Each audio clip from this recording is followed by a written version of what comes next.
I'm very happy to have you here, Mike Ling.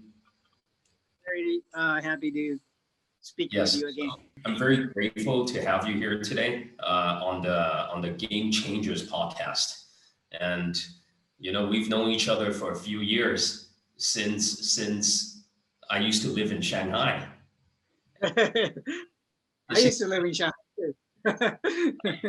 such an incredible journey, like to see you as an entrepreneur, within the startup sector, and now living in United States. The reason why I want to interview you is because of the story. Your story is so fascinating. As the founder of FitTime, FitTime is the third top three largest app in China related for fitness related. There's over 20 million users on your platform, that which includes downloads. So as a top three fitness application in China, I think, that's definitely a story that you have, as to also why you started this company. So Right. without further ado, I do want you to introduce, yourself and how did you get started with the FitTime idea? Yeah. Kenny, thank you for having me. Thinking about my story, there are many roles I view myself. Looking back, I'm a father, I'm a son, I'm a brother, I'm a husband, I'm an entrepreneur, I'm an investor, and I'm a creator. I also view myself as an artist. So my journey started when I was born and raised in China, and I went to medical school. My parents wanted me to have a good life. They persuaded me to go to medical school, and I did. I spent 7 years in medical school in Shanghai. I was about to become a surgeon, and then I kind of don't like the hospital system in China. And more reason for me was I wanted to see the world. So I had an opportunity to come to the US. I started doing biomedical research. I did that for about 5 years and then switched to business. The reason being that I figured out a lot of the issues are not medical issues, they're economical issues. I want to understand that side of the world. So I did my MBA from Indiana University, and after graduating from the school, I joined a consulting firm, Deloitte Consulting, worked for 5 years, a variety of projects globally. I really like that, but I feel that's not my business. Always wanted to be an entrepreneur. So I started up my business. When I first started, I just tried to get fit because I studied medicine, but we just learned how to treat the sick, but we didn't really learn how to stay healthy. In the US, I was influenced by the fitness culture. And as you know, many of you know, that fitness is a good way to stay healthy. So I started lifting weights, training, and I really loved that. And I wanted to share that benefits with the world. With my background, naturally, my target audience is my home country, which is China. So I took a year off to transform myself, basically gain some muscle, lost some weight, and to get to the best shape of my life. And then I started working on social media, try to convey the benefits of exercising, health eating to target audience, to the user at that time. And then a lot of the users requested some fitness videos from me. So I did that in my basement. And quickly they wanted the yoga, they wanted Pilates, and I couldn't do that myself. So I have to go back to China, to Shanghai, and form a team and start producing fitness videos. And then people request the app. So I developed the app. That becomes the app you were talking about. Right now we have over 20 million users over mobile phone and over smart TV. That's pretty much my story. But I think my story is not so much about entrepreneurship. It's about actually me finding things to do that really make me happy. It just happened to be the way entrepreneurship is my path to happiness. So here is a brief introduction of my journey. Yeah, so a lot of people ask me how to explain Jiu-Jitsu. It's hard to explain. Some people say that's the most effective self-defense system. Some people would disagree, and I definitely agree. Okay, but to me, Jiu-Jitsu is not just about martial arts. Definitely, it's not just about fighting. It's about martial art. Okay, and deeper than that, it's about philosophy. So if I can use two analogy to describe jiu-jitsu, jiu-jitsu is like fighting with your brain, right? A lot of the fighting technique, striking technique requires speed, right? Power, strength, right? Jiu-jitsu is not. Jiu-jitsu is really about making a move. So you really think a lot during the fighting, okay? You realize that you take the opponent down, so the explosiveness of the fighting pretty much out of the question. And then you think about position. How do I position myself in an advantageous position? So I don't use much energy and at the same time make your opponents expend energy. And you think about the moves. So number one thing is fighting using your brain. The second thing is playing chess using your body. Mm-hmm. Playing chess using your body, right? So basically, a lot of time it does not rely on strength. It relies on the mechanics. Okay, a lot of the times you notice that when I put you in a senkaku, triangle choke, hey, I did not use my arm. I used my legs. Mm-hmm. Right? You will find that it's about creating imbalance, unfair advantage. For jiu-jitsu players, a lot of the time, like armbar, what I do, I use my legs to clamp your shoulder and arm. And then I lift my hip and use leverage to break your elbow. Right. So it's about playing chess with your body. It's a real chess. It's a body, human body chess. And the reason I'm into it is I like the philosophy about it. I talked a little bit in the clip, but now it rings more true than ever. And I also like it because it forces me to move in different ways. Most of our lives, except when we're a child, we're standing. The only time we're lying down is when we're sleeping or make love, whatever, right? So the other time, but as human ancestors, like monkeys, the primates, they hang, they roll on the ground, and that's what humans are supposed to do. So it's a ground grappling art that put me into a lot of positions traditionally I don't put myself into, especially when another person is on top of you, try to kill you, try to strike you. And how do you survive that? How do you reverse that? And how do you defeat your opponents under chaotic conditions? That's what attracts me. Yeah, it's interesting. You mentioned that it allows you to learn to preserve your energy. Yes. You know, and also knowing new body movements that you can use, right? Right. That's quite interesting. So how come you decided to set up a gym at your office? How many people are working there right now? I have over 20 people working in my Shanghai office. And the reason that we set up a gym because we do fitness videos. Basically, that's our video production studio. And for my personal passion, I just set up a quarter, just put on the jiu-jitsu mat, so practice some jiu-jitsu. And through that, I had a lot of ideas about creating new videos, new movements, new trainings. If you look at the fitness world, I mean, you mentioned fitness, you immediately think about bodybuilders, what they do, dumbbell, barbell, lift heavy, right? And some people do body weight movement. What do they do? Push-ups, pull-ups. That's pretty much it. But there are many, many more movements that you can do. Once you introduce the mat, the ground, there's a lot of a different world. There are over 1,000 jiu-jitsu moves, and many of them we don't put ourselves into on a regular basis or never. By doing that, I can honestly say Mike Ling in 2000, I can easily defeat Mike Ling in 2018, 2017, 2016, even 2008, because I knew nothing. Although my speed, my power might have declined a little bit with age, but my energy efficiency, my techniques, and my philosophy of fighting has significantly increased. That's pretty interesting. Like, I want to learn about incorporating, fitness into your company. You guys are not just a fitness application. You actually incorporated exercising, such as jiu-jitsu, practicing jiu-jitsu with your team members. How has that, I would say, impacted your relationship with them? I think over the years, I mean, we're a company, right? Company, you talk about the traditional company things, you gotta have personnel turnover. and you got to have employee retention issues. What I have noticed is that we have pretty good employee retention.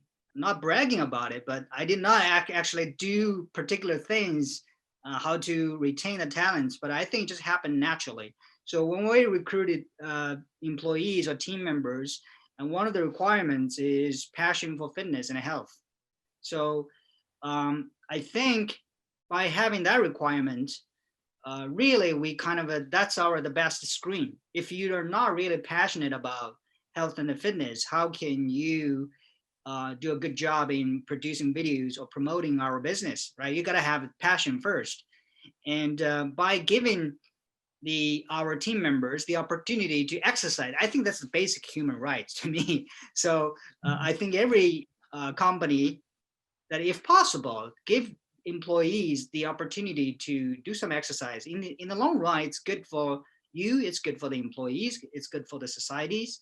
And I almost think that's a basic needs that need to be met, especially so for a fitness company. In the studio, in the Let's just say if it's not a fitness company, if it's just a regular, technology firm, what kind of would you recommend group exercises, having a coach come in, to the office, get everyone to run around or go to the clubhouse, to the gym? What kind of ideas would you do you have?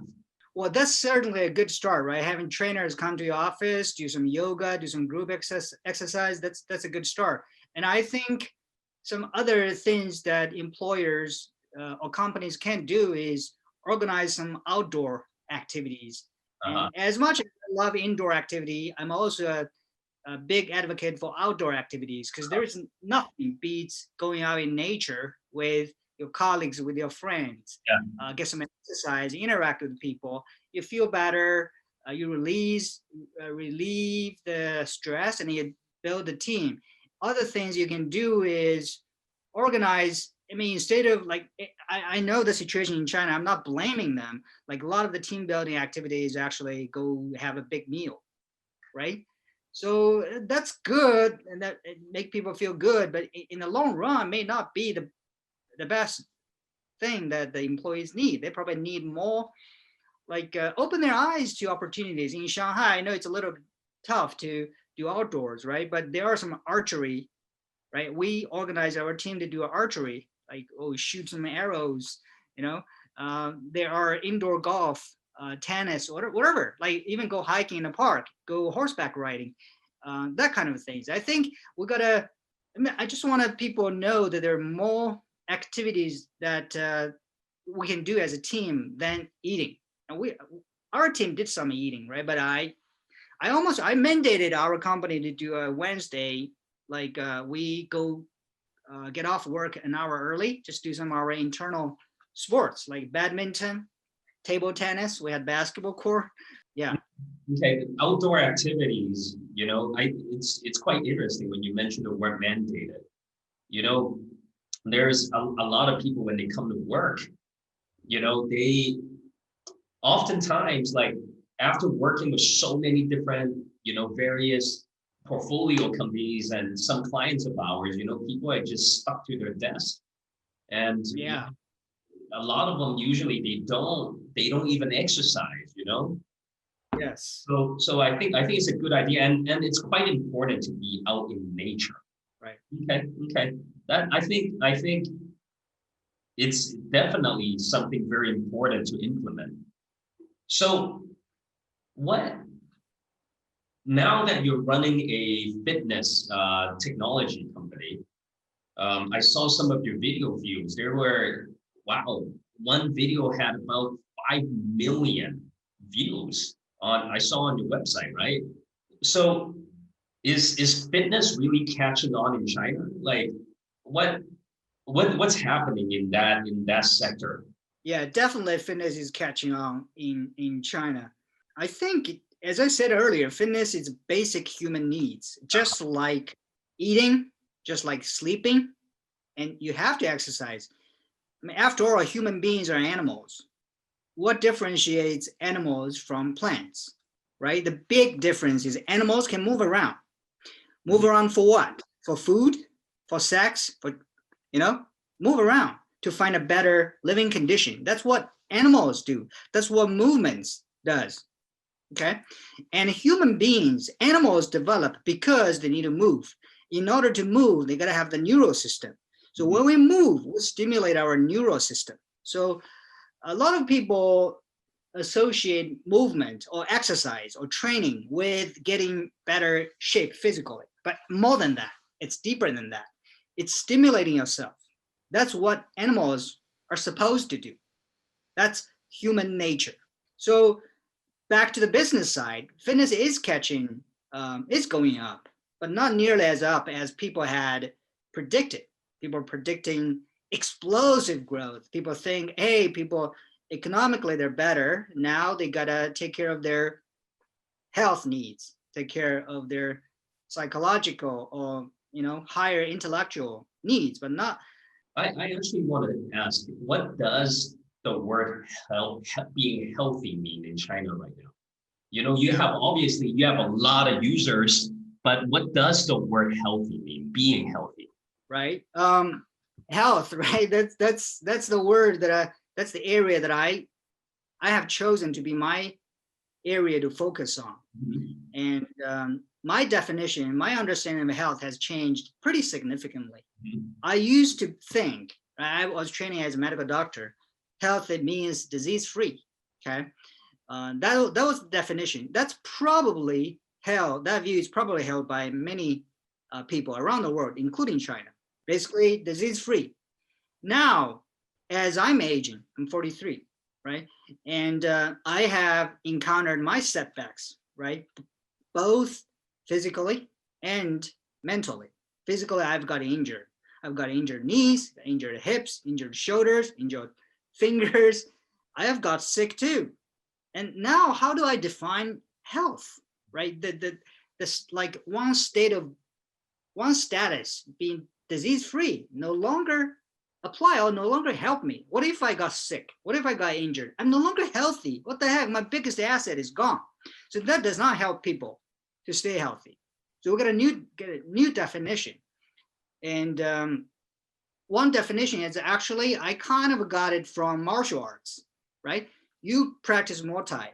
You move around. You don't sit there, stand there to kick other people, waiting to be kicked by other people, right? So that analogy in martial arts, health is not standing there, not being injured. No, healthy means how do you stay balanced, not get knocked? You move, right? You move, dodge, or even better, once you got knocked out, even knocked down, you stand up, right? Ultimately, the winner is the one who can move around, avoid being hit, avoid being damaged, and stand back up. That gave me the new understanding, my view of health. Health does not necessarily mean disease-free or injury-free. Health means you have the capability to recover from disease or injury. People who have good health usually means they can recover from injury, from disease faster. And that applies to mental issue too. Right now we're going through a pandemic. In the US, it's pretty bad, right? I was a little depressed. I mean, this year, especially the last couple of months, right? So, but how can you recover from that state? I found Jiu-jitsu, reading, talking to people like you, really help stimulate, help change my view. So right now I'm on a quick recovery from the down state. That's health, that's mental health. Mental health is not about, hey, I'm going nuts, I'm depressed, so I'm not healthy anymore. No, health means you realize that you can quickly seek help or do ways yourself to get back. To recalibrate, right? To recalibrate your body and figure out, keep going up. Right. That's actually the main difference between life and non-life. Like people used to compare human body with cars, right? As cars age, they fall apart. Yeah. Right. But a human car is not just physical car. Human car, when you have a punctured tire, What do? You fix them, you replace them. When you have a broken engine, what do? You fix them, you improve them. So as it turn out that a car that's sitting there in the garage may not be as good as the car who keeps running and you keep getting breaks down, but you keep fixing it. So right, the performance of the car keep getting injured, getting broken and getting fixed. It's actually better than the car sitting still. So by definition, all life has the capability to repair themselves. And you mentioned that recovery, part of that process requires having a very, not just a stable mind, but a very elevated mental fitness. But what about the foods? When you get injured, what are the type of foods that we should be consuming? The reason why I asked that is because at the time when we knew each other way back in Shanghai, you were still part of your diet had always been meat. And then now you're a vegetarian, correct? Yes. So has that helped you with your recovery process? When, let's say, as you're practicing jiu-jitsu, you might get injured. So how has that affected your overall, recovery rate? Food is very important, but I would not associate certain kind of diet is it's better than the others. There are probably a little bit benefits, but I wouldn't do that. That's because once you do that, people stop to try to understand what's the rationale behind that certain diet. Well, the reason that we have so many diets, it's because probably many of them do have their benefits. Okay, and food is very important because we take it every day. Every day, people talk about medicine, right? People are still having the mentality of, hey, I just do whatever I want when I get sick. I go to the doctors, I have a magical pill or magical procedure. Voila, I'm done. It's not the case, right? I'm saying that probably, including many of my classmates, most of them are in Shanghai, they're leading doctors in their departments, probably still have that view. My view have changed. You got to take care of your body every day. And one of the most important thing you can do is pay attention to the foods you eat, okay? Over the years, I've tried a bodybuilding diet, lots of protein, calorie surplus to grow muscle. I've tried that. Very successful. I achieved what I wanted to. I gained muscle, 20 pounds to be exact. I have done a fat loss, right? I've done my own body transformation. I got my six-pack abs, the best shape of my life. The diet is a little bit different. Carbs are a little lower. Still protein pretty high. I have been on vegetarian diet for about 10 months now. Okay. I feel good, but it's for different reasons, not necessarily for gaining muscle, lose fat. It's more about, I'm 40-year-old, right? 43-year-old. I'm at a high risk age of developing cancer, right? And a lot of the disease, like chronic disease, heart disease, diabetes, right, mental disease, are connected with the food we eat, right? So my view on food has had a significant change. I have to say, I'll be honest with you, right now, the food education and nutrition education, it's terrible. It's terrible in the US, it's terrible in China, it's terrible among the regular people, it's even terrible among health professionals. Because let's be honest, I got about 10 hours of nutrition education in 7-year medical school.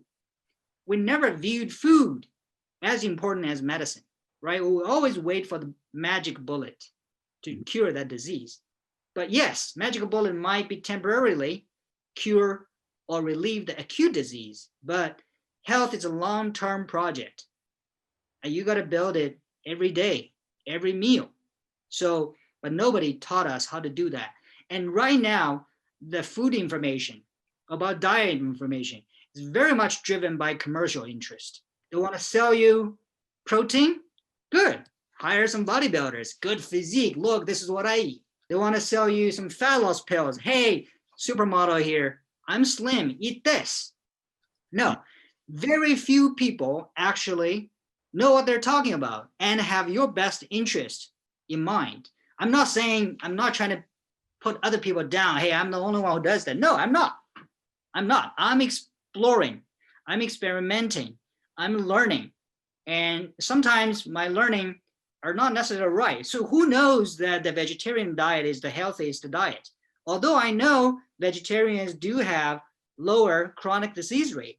Vegetarians do live average 8 years longer than non-vegetarians, right? Vegetarians do have lower cancer rate than non-vegetarians. So I was heavily influenced by the bodybuilding community. Oh, high protein, especially animal protein, because that's better quality, better absorbed to your body, help you grow. And then just suddenly hit me. When I hit 40, what do I need to grow? Why do I need to grow for? What grows in my body when I hit 40-year-old? Right, my muscle did not grow that much, but one of the most scared of growth in your human body is uncontrolled growth, aka cancer. Why do I want that? How can I control? I only grow muscle, but not the cancer cells. By the way, we probably all have cancer cells circulating in our body. It's just our immune system keep them in check. Once we lost our immune system, take a lapse, and then the cancer cells can just grow into malignant. Why, Mike, why do you think that being a vegetarian decreases your chance of getting cancer? If there is a clear-cut answer, everybody probably will be on vegetarian diet. The problem is that there is no clear-cut answer. Science is very powerful, but food science, it's a newborn, it's a baby right now, okay? So the reason being that I think the vegetarian diet are good could be two reasons. One is plants have a lot of magical biochemicals that are good for us, okay? We severely underestimate it. We think nutrition means protein, fat, carbs, minerals, and vitamins, right? Vitamin A, B, C, D. But let me tell you, the plants outside of my window makes thousands and thousands of chemicals. We don't even know what they do. Number one reason. Number two reason, by being primarily a plant-based diet, you reduce your intake of animal-based foods.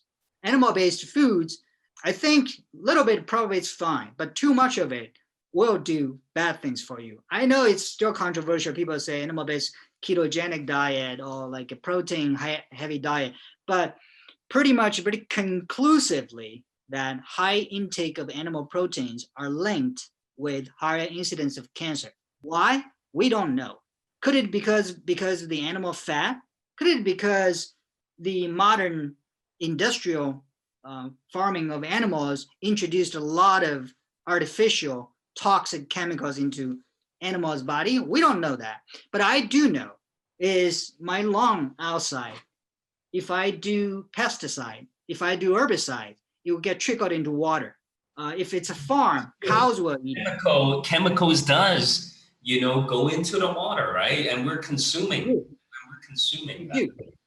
Yeah, I went to a detox retreat about 2 weeks ago, and I was literally on a vegan diet for about 7 days, and I went on a juice fast for 5.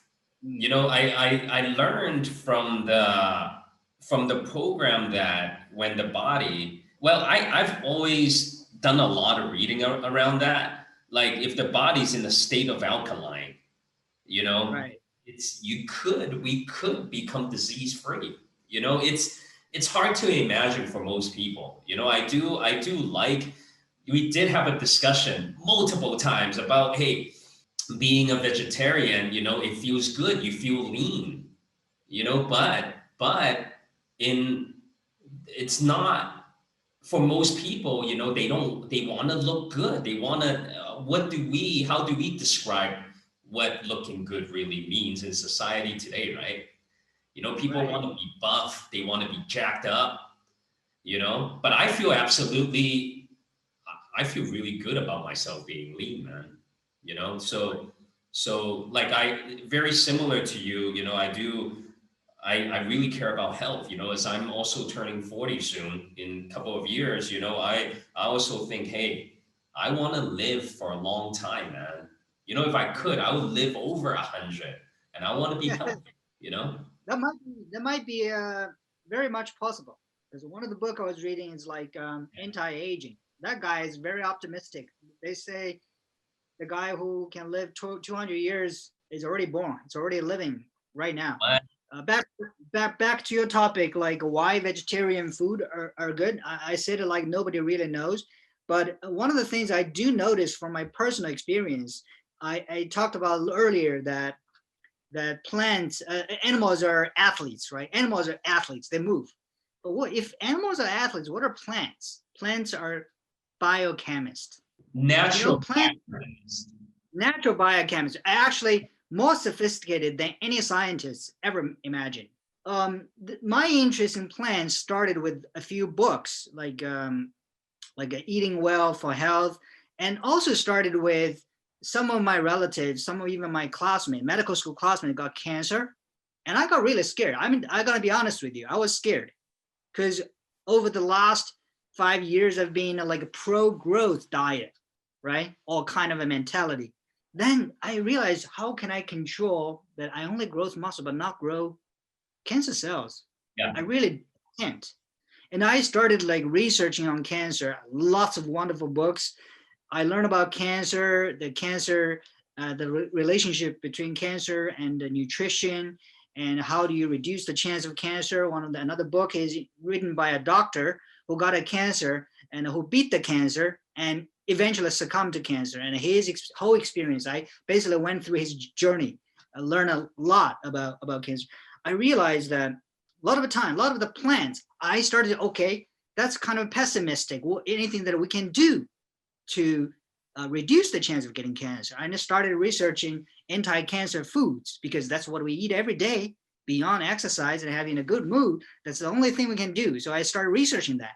To my surprise, to my own shock, all the 15 foods that I identified, all of them are from plants, right? Green leafy vegetables, most people know, right? Broccoli, bok choy, cauliflower, including green tea, including turmeric, including like onions, green onions, etc. Surprisingly, all of them are from plants. And then I start dig deeper about biochemistry. Plants are actually not as lowly as we think. They just sit there, they don't do anything. Let the sun, scorch them, let the wind blow them, let the insects like eat them. Not that case. I learned that from my own personal experience because we're in a pandemic. I started gardening. I started growing foods, and I did not have a fence. In the beginning, I had a good success, but one day I wake up and the deer ate my plants. And I was pissed, right? I put so much into it. The deer just ate them. But I noticed that some of deer prefer some food, some vegetables than others. I noticed that the ones left over are the ones that I recommended for anti-cancer, right? One of them is like cilantro and basil. What are the common things about these two plants?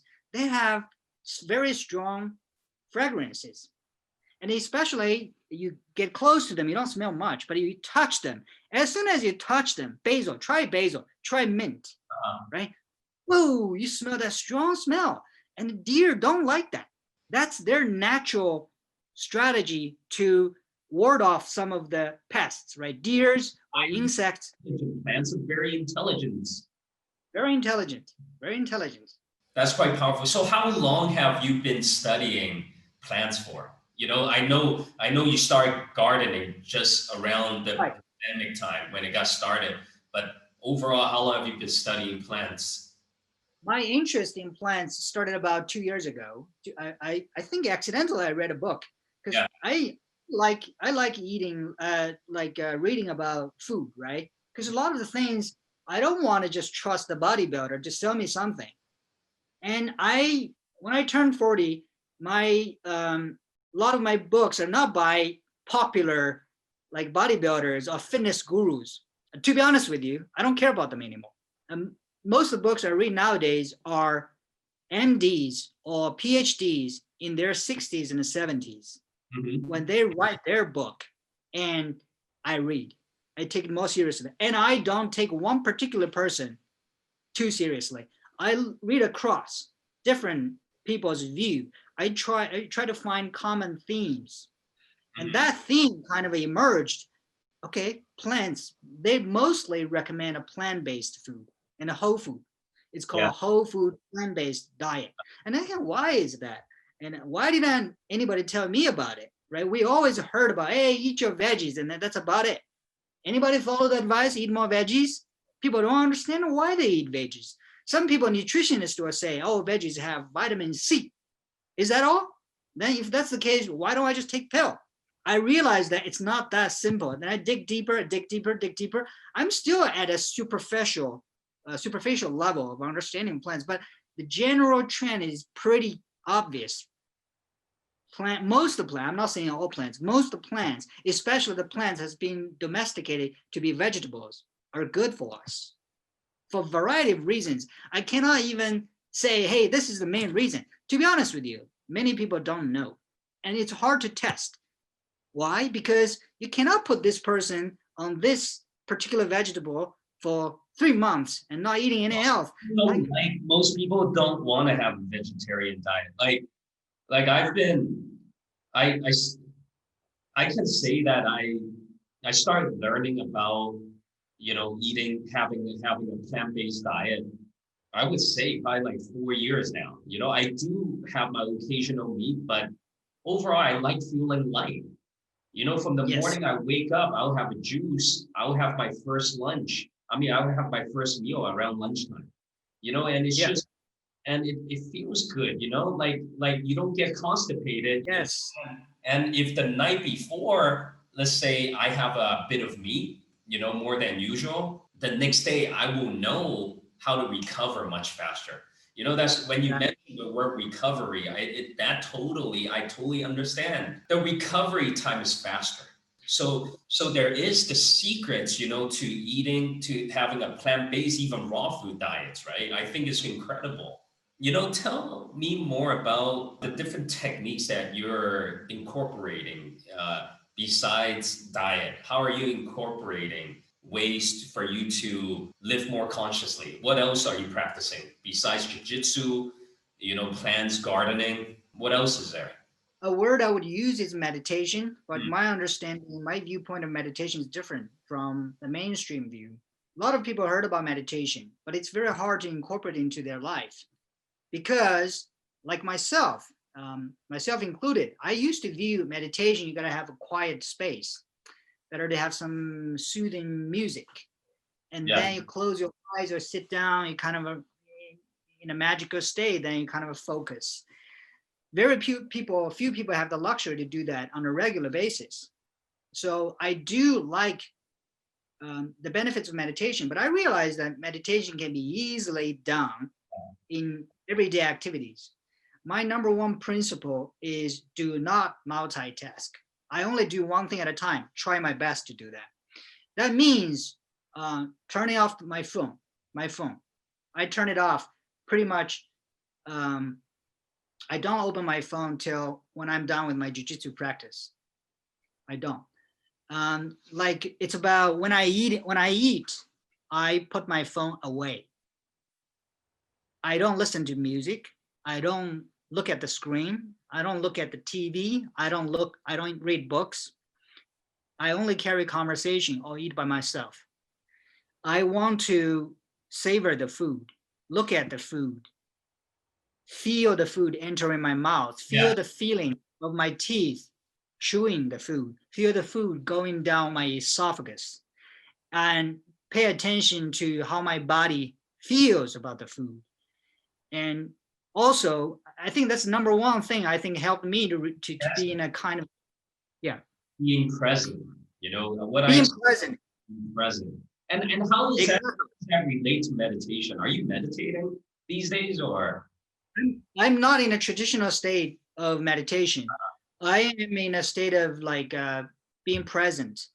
I read an article say they talk about Bill Gates doing his own dishes, and he said that was a good time to meditate.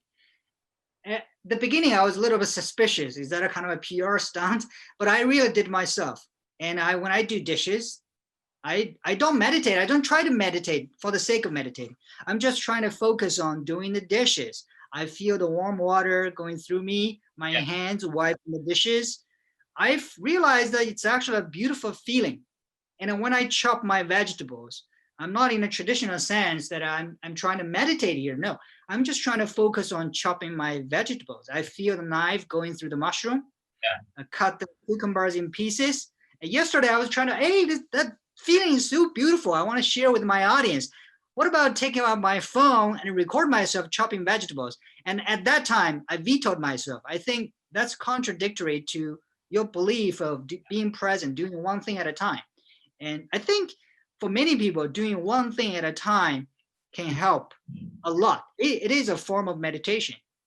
For most people, like doing one thing at a time, it is extremely difficult for them because they formed these habits of, multitasking, right? I feel you, man. Like there was a time on multiple occasions, I literally thought about like looking at my life, my daily activities as an observer.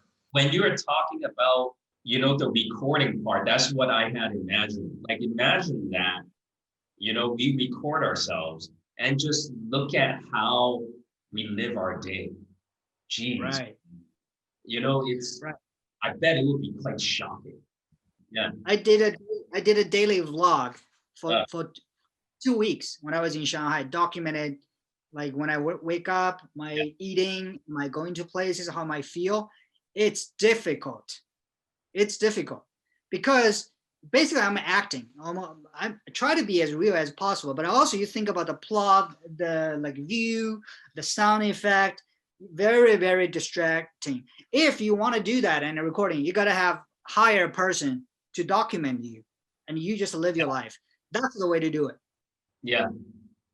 So staying present, I think in a way, like it's many of us are striving for, I think with the whole consciousness community, Oh yeah. people who are meditating, it's like finding that equilibrium.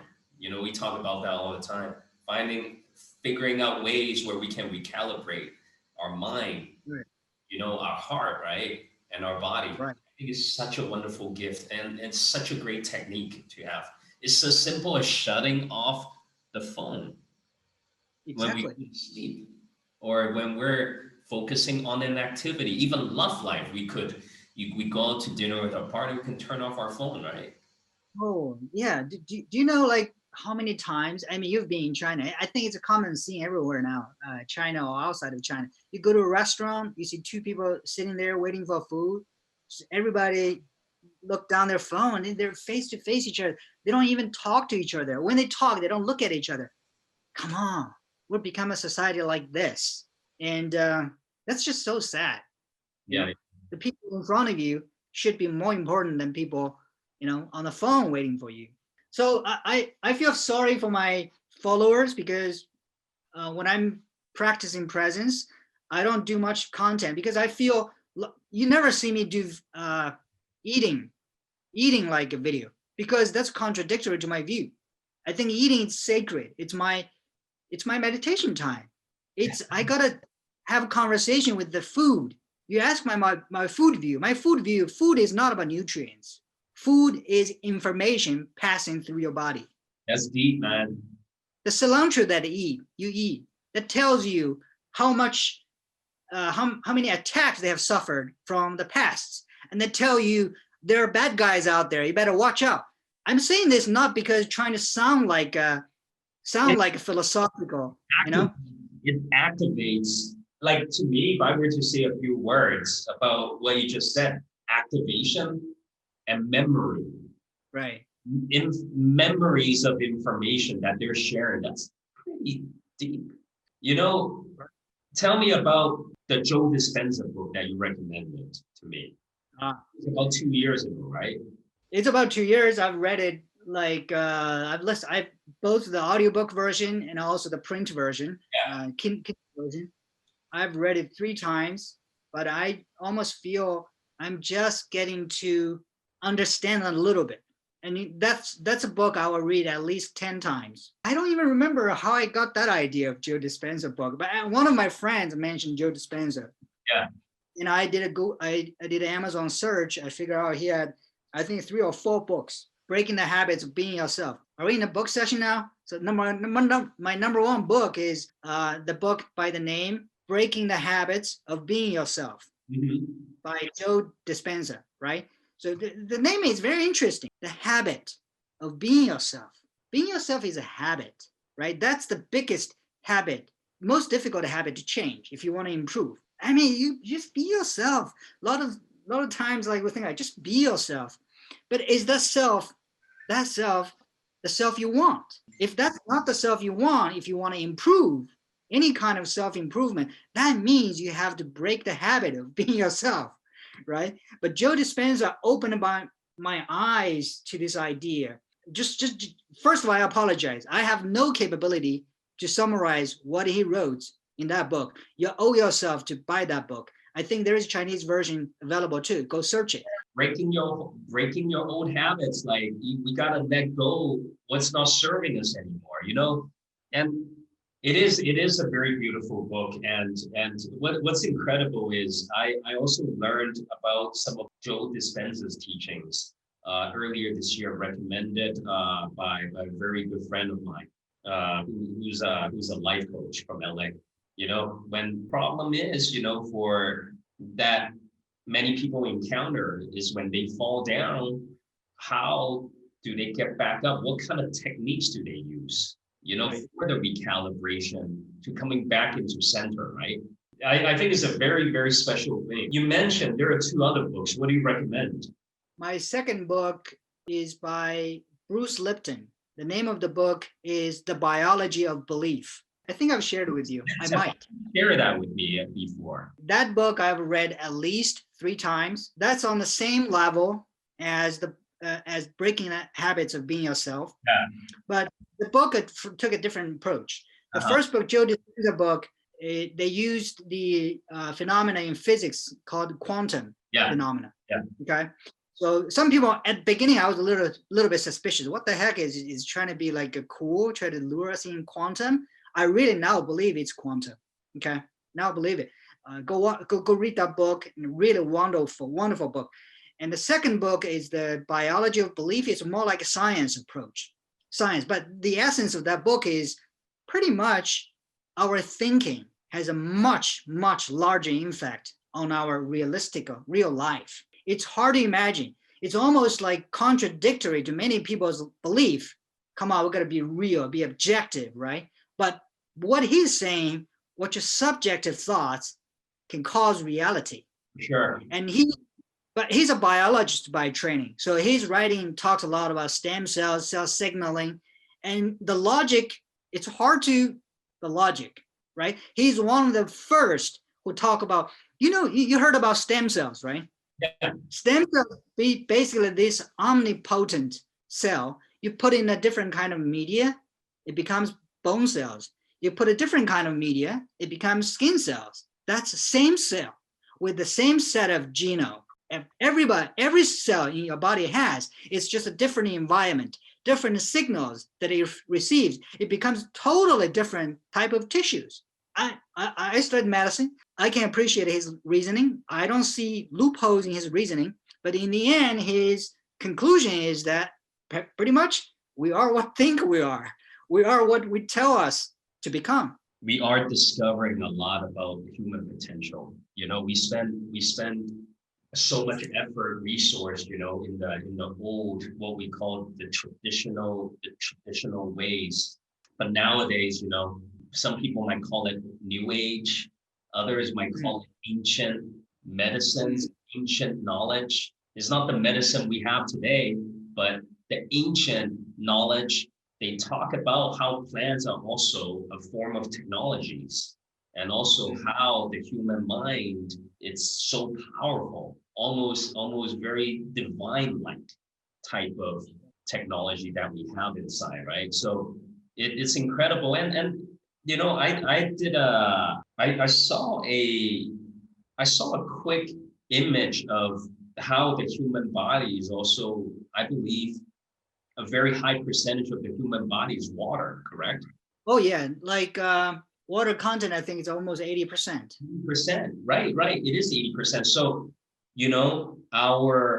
our thoughts is quite magical, including the words that we say. In a way, Oh, it creates a frequency and it activates, you know, right. the water within our body, right? So when you mentioned it's that environment that we create. Well, not just that. Like our human body is actually, when we say 80% of water, that's true, Yeah. but it's 99% emptiness, right? If you zoom in a water molecule, what do you see? You see two atoms. You see three atoms: one oxygen, two hydrogen. But what's in it? You ask a deeper question. What's in a water molecule? If you zoom in, like you have a magnifying glass, you zoom in, zoom in, zoom in, you find like it's emptiness. Yeah. It's like a proton in the center and a bunch of electrons circling around. But electrons is tiny. Mm-hmm. If you look at it, human body is 99.9% emptiness, right? Yeah. That's true. So in essence, human beings are energy. Energy turns into matter. There's an equation to that. No, like 3 years ago, yeah. If I'm having this conversation with Mike Ling 3 years ago, I would say, what the fuck, you're bullshitting. But now, like, think about it. We know physics, right? Physics is a hard science. Chemistry is a hard science. But that's what the physics and the science and the chemistry tell us. Yeah. We're 99% emptiness. Right? What changed? The only thing that's seemingly should be present is information. It's what we think. What is it with what we think? It's electricity going through our body. Energy. Thinking is a bunch of neurons that pass around information, right? From this neuron to that neuron. That's thinking. What is that? That's electricity. That's conduction. That's energy. Very nice. Very good information that you're sharing. So summarize the 3 key books, okay? Name the titles and the author, please. Yeah. Number 1 book is Breaking the Habits of Being Yourself by Joe Dispenza. The second book is The Biology of Belief. The name should tell it all. The Biology of Belief by Bruce Lipton. Highly recommend it. Third book is a little bit more practical, is How Not to Die by Dr. Michael Greger. He wrote 3 books. This is the one that changed a lot. How Not to Die. Stay alive, guys. Stay healthy. Stay alive. Right? Modern medicine, it's not the cure-all. You got to take care of yourself, starting how to eat healthy. Not mainstream, like you will not see the same kind of advice from bodybuilders or fitness models, but I trust him more than a board certified physician, better than many of the fitness models. At the time when I met you, like I've seen pictures of you on Weibo. How many followers do you have on your fan page? 1.7 million, right? And during that, there was a time when you're a bodybuilder pretty much, right? Yeah, it's hard. It's hard for my followers because they've started probably following me because they want to get 6-pack abs. At that time, that was my major goal. But as time goes on, my interest shift. Now I'm kind of back to my training. Essentially, it's health, right? Why do we need to get fit for? For better health. I do a lot of nutrition too, but that's because I want to, because I think a lot of people look to trying to, what's the secret to getting fit? Yeah. Training is only 30%. Eating is 70%. Yeah. So it's 4 months apart. And what about now? What is, like, are you still pretty cut up, Well, by fitness model definition, I'm not as lean. I don't have 6-pack abs, but I have probably 4. I can see the top 4, but I don't prize myself on that anymore. And I don't even think that's a good indicator of your level of fitness. I think, as I said earlier, the definition of a level of fitness, I said the health. The essence of health is kind of the way you can bounce back. But there are many levels of fitness. There's physical level of fitness. There's mental. There's spiritual, and that's just your body. And beyond that, there is health, fitness on health, right? Yeah. Fitness on your financial, your business, and fitness or professional. So there are different areas of fitness. And I think professional, you said, right? I view that as a 4 pillars, right? In order to have a happy life, you got to have 4 pillars. Number 1 is your health, right? Number 2 is financial. You got to have means to survive. Yeah. And number 3, you got to have professional, right? You got to professional skills. Number 4 is relationship. Relationship between your loved ones, between your friends. Yeah. And all of them have to view it as a stool, has 4 legs. Missing 1, probably okay, the stool will stand. Missing 2, likely it will fall apart. That's great, man. You know, the 4 pillars of life, the 4 pillars of success, right? So pillars of, yeah. So how do you define success right now? You know, you've gone from, you know, a serial entrepreneur building top 3 largest fitness application in all of China. You know, you went from a meat eater to now a vegetarian / gardener, right? So how do you define success? What does that mean to you now? Well, I have a long version of success, a definition of success, and I have a short version. Let me start with the short version first. This is not my words. It's a influencer that I follow on Instagram. His name is Gary Vee. He said it pretty nicely. I remember that it hit me. Success is about waking up in a good mood. I really loved that because that's not some external definition like people can force upon us. That's your internal definition. Are you waking up having a good mood? Ultimately, that boils down to this. Whether it's Jack Ma, Trump, or whoever it is, billionaire like Jeff Bezos, do you wake up having a good mood? If you do, I think you're pretty successful. Because ultimately, it depends on what matters to you. And what matters to me most, at least that's my feeling, is I gotta have a good mood. Wake up, have a good mood. I will add to that, have a good sleep and wake up, have a good mood, right? But by definition, you wake up having a good mood means you probably have a good quality sleep, okay? So that's the short version. But the longer version, or more complicated version, or you'd say kind of more sophisticated version, is when I start up my own business. I remember when I quit Deloitte Consulting, and one of my partners, company partners that I look up to, he shared a post on Facebook, basically viewed that as 4 circles, not like Audi logo, but 4 circles interlinking with each other. The 4 circles inside, it says what you love, what you're good at, what the society needs, and what you get paid for. And what's interesting is those links have intercept. What you love and what you're good at, that's passion. What you're good at and what the society needs, that's your mission. What the society need and what you get paid for, that's your vocation. And what you're good at and what you get paid for, that's your profession. In the end, if you, in your life, you can do something that at the center of those, your passion, your mission, your vocation, your profession, you're doing what you love, what you're good at, what the society needs, and what can make you some money, that's ultimate happiness.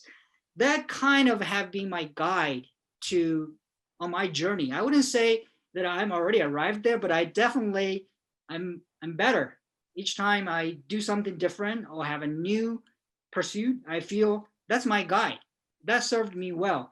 And I try to, every time I face some challenge, I kind of use that guideline to go. That's my North Star, I should say.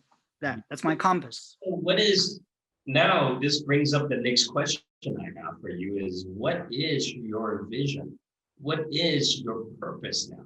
That is, you asked the deepest question. Before we had this conversation, on my daily journey, I have this thing after reading so many books, I write down every day.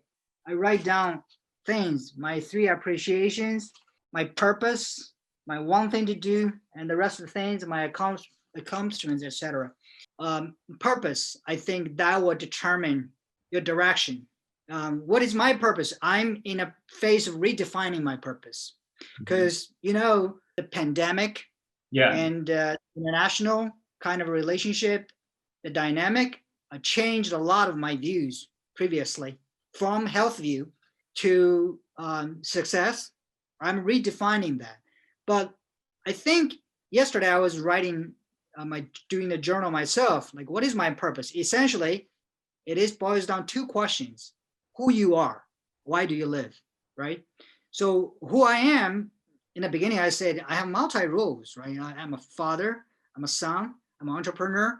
I view myself as an artist, and I got to define really who I am and what is the purpose of my living. What do I live for?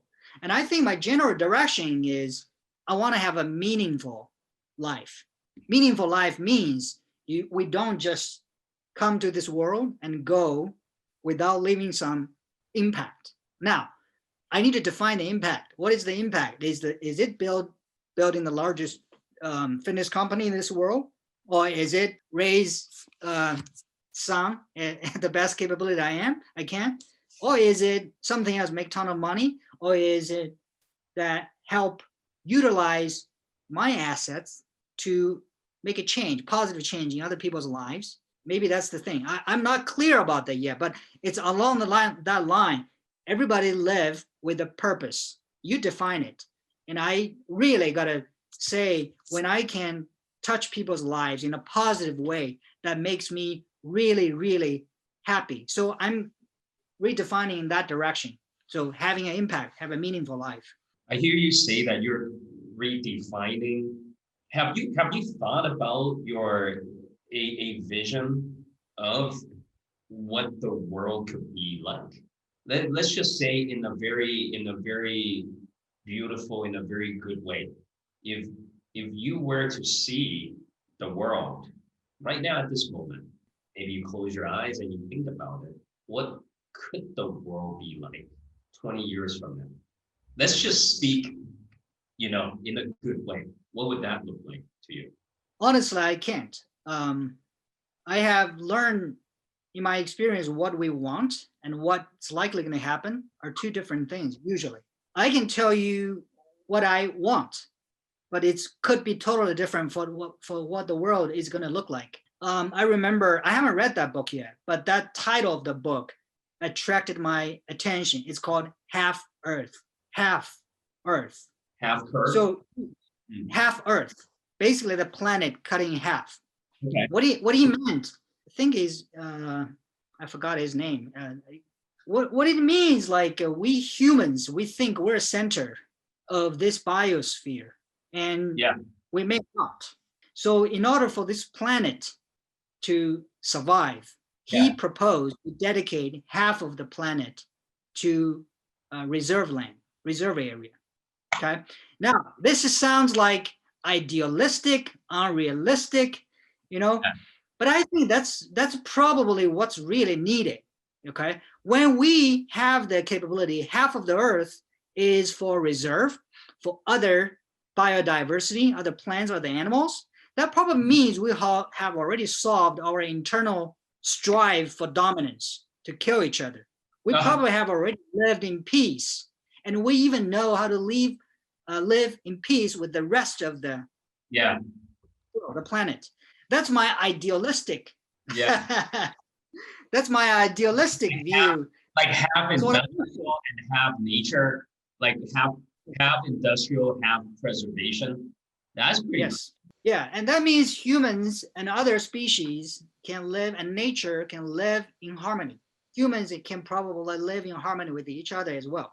No, I'm not as I don't have as lofty goals like Elon Musk colonize Mars.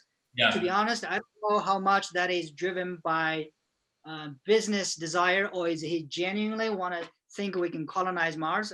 I admit I have much smaller vision, ambition than Elon Musk, but I do believe we have more realistic chance to make this planet a better place than colonize another planet. Think about it. If we cannot even make our native planet a better place, what make us believe that we can do good thing to Mars and live peaceful? As you're telling me this, Mike, I've seen you transition from a serial entrepreneur to now someone more conscious around, for the planet and also, within. Are we Are we gonna see like a potentially new version of FitTime coming out? You know, a Doesn't new have to be. Mike coming back out. What's happening right now for you? I'm not sure about a new FitTime, but definitely there will be a new mic coming up. I think this pandemic and the fact that I'm isolated in a different part of the world, I view that as an opportunity for me to dig deeper and ask tough questions and come out as different people, maybe even different personality, chasing a different dream. Nothing will change regards what I do. They will be guided by the principle, right? I want to wake up in a good mood, and I want to do what I love, what I'm good at, what the societies need, and what can make some money. So That's ideally that would be the situation. But definitely, I last 2 or 3 months have been down for me. Mhm. I've never had this kind of a down period this long in my life, but I think it's a good thing. Everybody goes through down period. What matters is how do you come out of it, and when, and how quickly. Experience. I hear you say that you've had a down period, but I experienced clarity in your overall direction, and from this conversation, it's much more structured, and what I experience is you have a direction, and you are able to identify that path to learning and to Right. transform yourself. I think this is good information to have.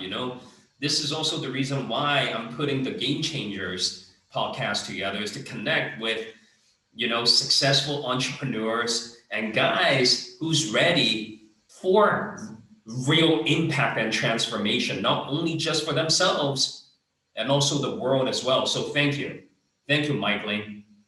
Thank you for having me.